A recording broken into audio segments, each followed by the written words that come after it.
Nick from Vulcan gun refinishing here. Been a long time since we've done any videos. We're still alive and well, just we've been so busy with all the jobs you guys are sending. But this is something a little bit different, so I thought we'd take the time and do a video on this one. It's an early Webley. We've never done one of these before. It's a Mk.II. See if I can get a good focus on there. Yeah, Webley Mk.II. And got lots of numbers and lots of British proof marks on it. Not too bad a shape. I mean, it's got, you can see it's got a bit of, going to have a few minor pit issues we're going to have to deal with, but once we bead blast that, as you all know, a lot of those little dark specks are going to become pits. You can just see all the numbers and symbols on this thing. It's just incredible. Every screw and nut and bolt has marks on it. There's all kinds of inspector's marks all over the place.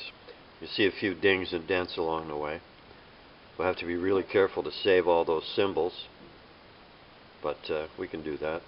Some tricky lines in here. This is a lot more complicated than a 1911. Where there's a British broad arrow mark for you there, eh? Geez, whole top of the gun. It might need a little welding in a few spots. I'm not sure yet. We're just doing a preliminary inspection now. So today we'll get it torn down and degreased. You can see that old V-spring there to operate the release for the cylinder. So when you want to open it up, automatic eject. We don't know a lot about these. We're not really revolver guys too much, but we'll figure it out. Looks like original hard rubber grips. Got a pretty good break in it right there. Pretty good chip missing out of it. But we have some replacements that he sent, so we'll put those on. No, horrible pitting. Once again, more inspector's marks everywhere. Just covered in them. Numbers and symbols everywhere. We'll get that all bead blasted and cleaned up. And we're going to re-blue it, obviously. We'll do this one in black oxide. Pretty intricate. A lot different than the way Americans build guns, that's for sure. But all the numbers and symbols, everything are in excellent shape. This gun's never been refinished, so got all the original patina.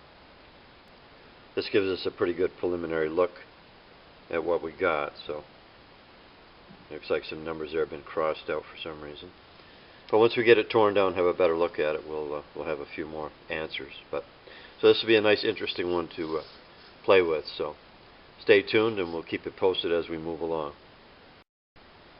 So we got this all torn down, and I decided it deserves a little bit closer look now. We did find quite a bit of rust on the inside of everything. Gun at some point in its life has been left, pretty dry and unattended. So it's due for a facelift. I know everybody's going to, get mad with us restoring this and ruining all the original patina, but if you look close in there, you can see there's going to be enough surface rust and issues that if we don't stop it, then this gun's not going to be with us in another, maybe it'll take another 50 or 100 years before it's scrapped, but if we stop it, it'll be good for 1,000 years. Everything is marked, as I said before. It's got broad arrows just on every piece, every screw head. We got all the little parts, we put them in a separate container so they don't get lost or anything. And just everything is just got broad arrows and numbers and inspector's marks everywhere. So we've got to be extra careful with this one to make sure that everything gets properly cleaned and repaired, but not lose any of those markings. We'll bead blast everything so the insides of everything will be nice and clean, and from now on I'm sure the gun's going to be well oiled. But no major surprises, just a little bit dry. The only issue we did find that we didn't realize was the lanyard loop is bent. The part that goes up in the frame is bent, so we're going to try very carefully to bend that back without breaking it. We'll get going on this. We'll get it bead blasted, and that'll tell the true tale. Then we'll see exactly the condition it's in. But you mark my words, every place that it's got those black spots, you're going to see some surface rust. So I've spoken to the customer about this job a little bit more, and now we've decided to recreate all of the brushed metal that this gun originally had when it left the factory. We were going to just bead blast it and then black oxide it, so it would have a kind of a satin finish, a black satin finish like that P14 that I did in the other video. But he wants to go all out now and do the graining and the brushed metal, and that's great. We love doing that. So it makes it a little bit more expensive for them, but it's going to be true now to the original way it was manufactured, and it'll look much, much nicer. You know, because once we got it disassembled, we could see, you know, how bright this bluing was. So that told us, you know, right off the bat that the metal had to be bright when they blued it. We could just see, you know, now it's been cleaned and disassembled, you can just see a lot of the graining and brushing marks that are in that. It's very fine brushing. It won't be anything like those 1911s we do, but it's there. And it's got some kind of interesting transition lines that we're going to have to pay close attention to. You can see the one right going right through there. Let me just, yeah, you can see it. You know, it's plain as day. There you can really see it. So you can see where the graining goes horizontally here, and then it goes vertically in this area. So you can see that line. So we'll have to duplicate that. It's got the exact same thing on the other side too. You can see right where that transition is, right there. We'll go horizontally throughout basically the whole side. All of the sides will go horizontally, and then that one spot, that one area there, once again on both sides, right here, we'll go vertically and make sure we create a nice sharp line there. And on the back, it's all fairly straightforward. It just runs straight up the back strap. So I'm going to leave those cross numbers just the way they are. We're not going to repair anything there. We're going to leave it just like that. We're going to preserve every marking that this gun has. Barrel section, that's going to be interesting too, and we studied this quite a bit now. You know, once you bead blast it, you can barely ever see any graining anymore. So it's kind of important. I'm glad that me and the customer got this figured out before I bead blasted it, because we would have never been able to grain it correctly. We'll have to study this a little bit more. It looks like it just goes, you know, from what I can see, it just goes horizontally as well. But when we get into the on the upper part here, where the broad arrow is, for example, we're going to be running the graining lines this way. Whereas on the barrel, well, on this upper section too, it'll also be going this way, up and down. But in these flutes and on the sides, it's going to go horizontally along with the gun. And of course, underneath here, where we've got these convex areas, they will all go this way. They won't go horizontally with the gun. They'll go the other way to give it a nice contrast. We've studied everything. We've got a chance now to look at everything very close under magnifying lights, and so we see exactly how they brushed it, how they grained it. So we'll make sure that we're very careful to do the exact same thing. This cylinder will be interesting. They went this way in these little hollows here. So they went lengthways with those concave parts, but they didn't go lengthways with these concave parts. They went the other way, like this, up and down. So we'll have to go back in there with some kind of a rotary tool and be careful and just recreate. You know, the brushing lines are only just ever so shallow, just, you know, 1,000th or 2 deep. So we don't have to go in deep. We don't have to molest the metal. What that is, the serial number, I guess it's hard to see. You can see it right on the edge of the cylinder. Whoever stamped it, you know, they stamped it in a place where the cylinder is very narrow right there.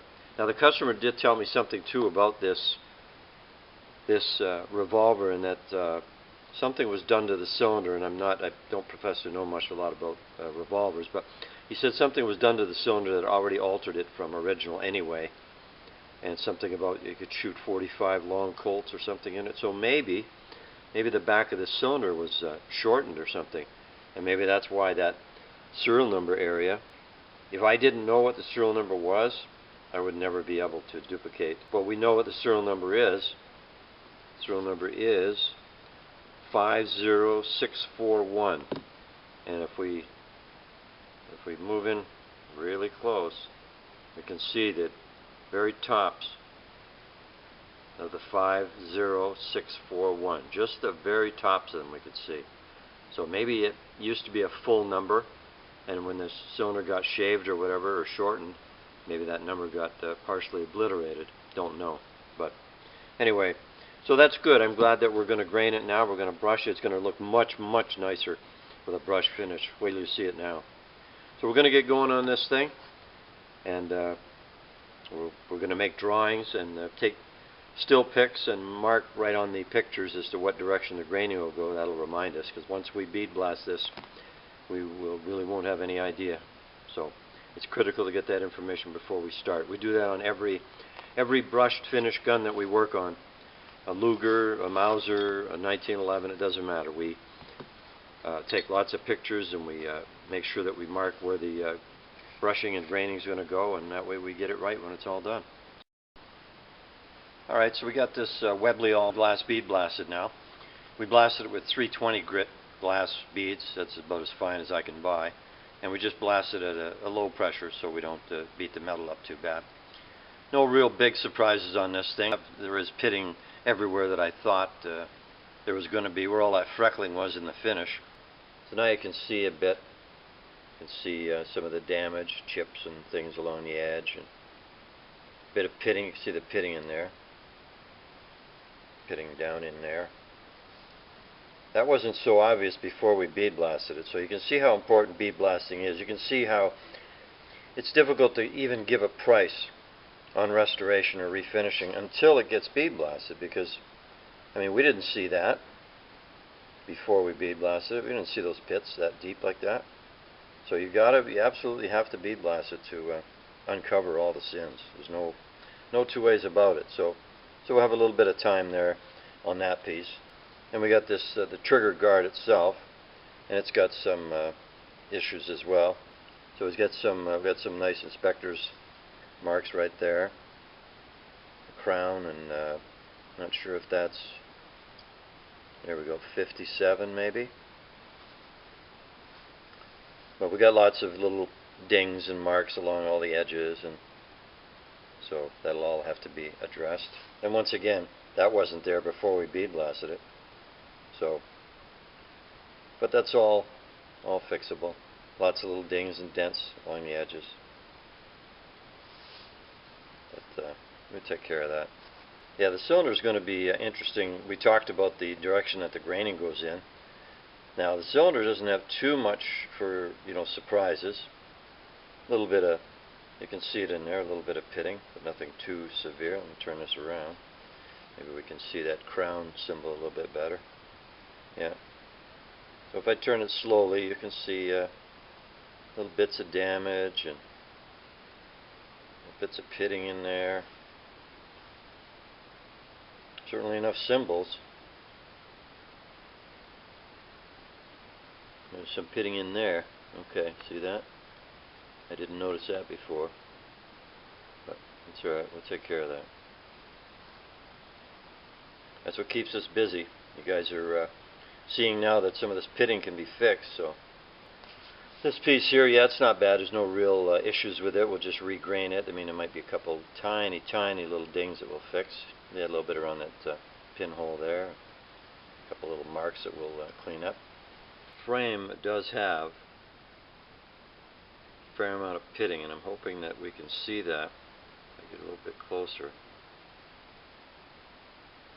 There's that one ding that had me a little concerned, but we're going to re-manipulate that metal with some hammers and punches, and we'll push that metal back down into where it's supposed to be. We'll get it a lot closer before we ever hit it with a file. This side is definitely more pitted. Yeah, you can see if I move slowly, you can see all the pitting in there. So remember, that was all lots of little dark spots in the bluing. I told you to pay attention to that, sure enough.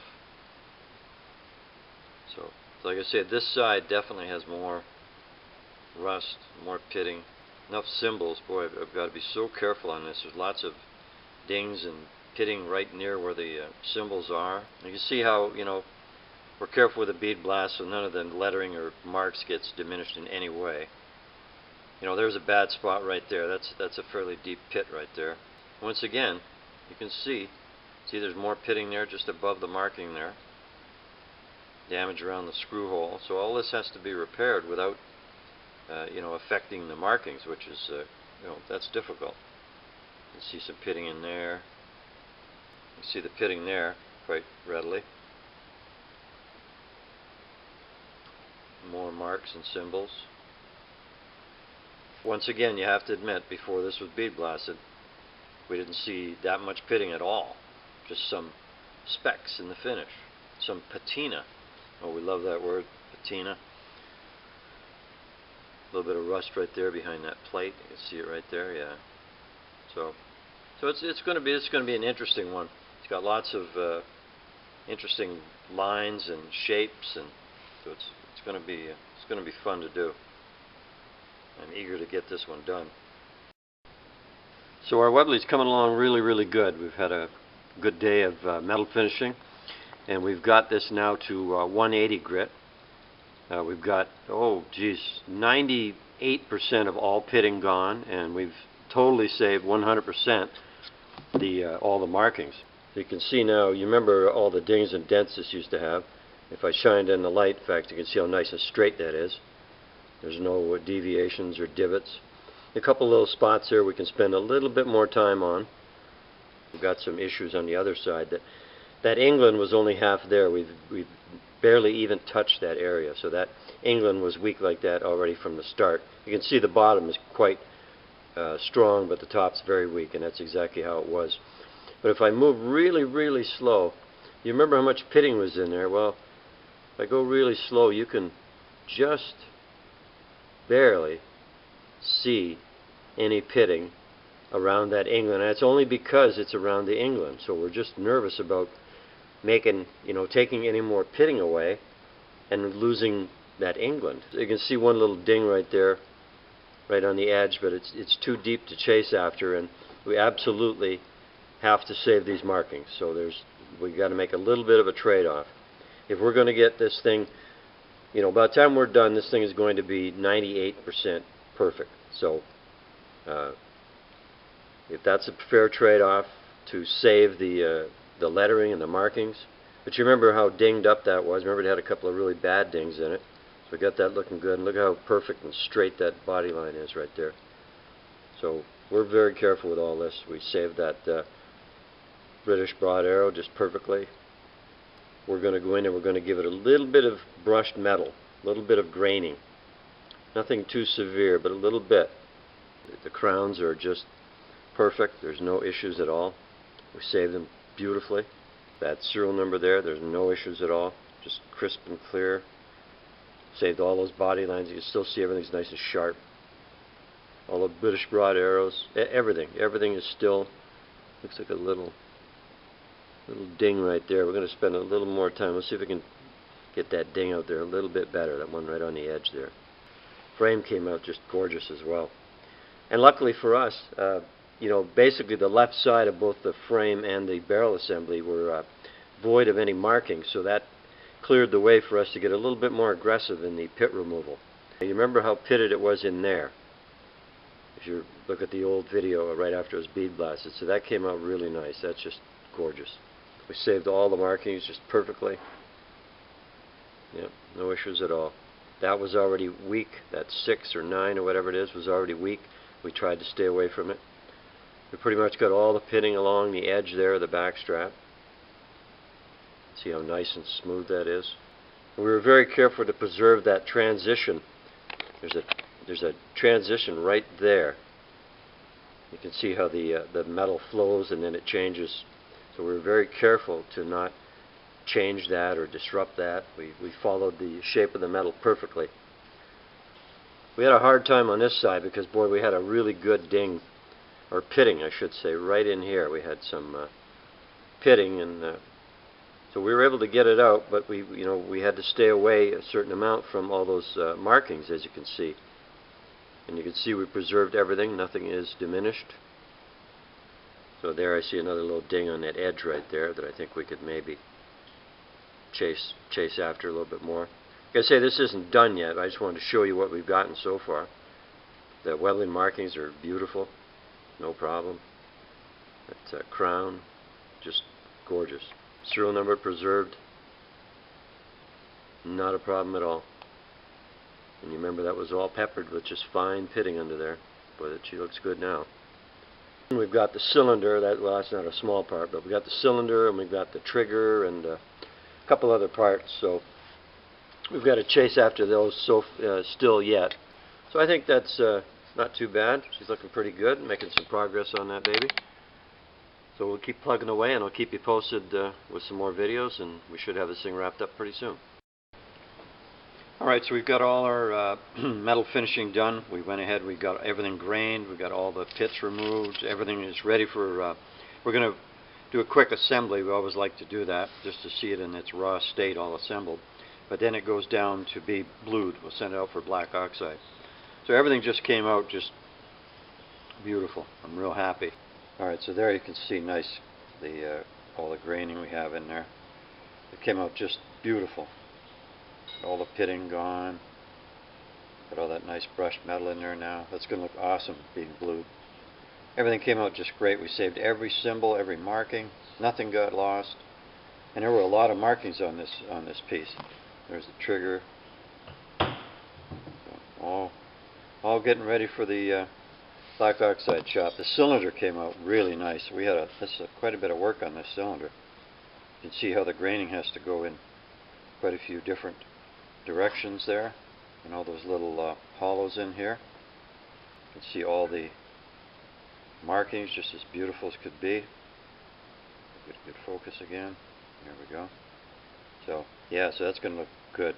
That's going to be really nice blued. Very happy with that. Now this was, you remember this one, it had a lot of issues, a lot of dings, dents, pitting, but it's beautiful now. There is nothing wrong with it now. Every line is where it should be. All the lines are straight, all the lines are sharp. There's no pitting left. We saved every marking.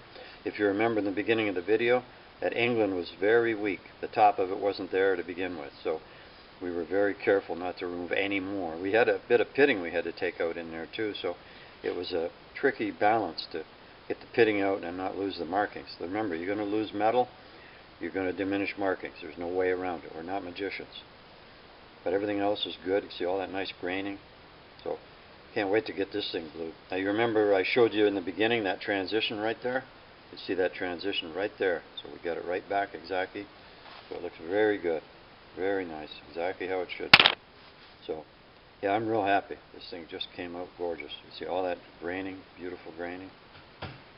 We saved those symbols. That one was already weak, whatever it is, a 6 or a 9, can't tell. But it's really nice. We saved that transition in the metal right there, where the metal kind of changes direction. We made sure we didn't lose that. So overall, this thing's going to look just fabulous. It'll be like new. We spun all the screw heads and made sure we saved all the symbols. Once again, almost every screw head has the British broad arrow mark on it. Not all of them, but most of them. So it was important to get all that saved. And they're all done. All them screw heads, every one. So basically we're going to show you that broad arrow again. There you go. There you go. So anyway, that looks good. So we're going to get it all assembled, and I'll get back to you and we'll show you one more video of it all in one piece. Here it is now. It's all reassembled, just temporarily anyway. We always like to see it in this raw metal state. As you can see, everything just looks beautiful. I mean, we were a little concerned about this one. We'd never done one of these before and had some tricky areas and tricky shapes. We don't have any of the springs installed yet in this. This is just thrown together quickly just so you can kind of get a visual on what all that grain metal is going to look like in relationship to each other piece. So you can see it just looks fabulous. By the time we get this thing blued, we're going to send it out today and get it blued, so it's going to just be a nice piece. This has really been kind of an interesting project to work on, and everything came out just even better than I thought it would. So I'm really quite happy with it. I'm sure the customer's going to be thrilled to death with it. But this came out really nice. There's not a pit left. There's not a mark. Nothing. I mean, it just came out better than I was hoping. So we're going to go ahead and get this baby torn down. We'll get it off to the bluers, and then we'll reassemble it once we get it back. Then we can have a really good look at it. But I always like to see them in this state. I know you do too. So anyway, that's that for now. But we'll go ahead and get that done, and I'll get back to you. Thanks.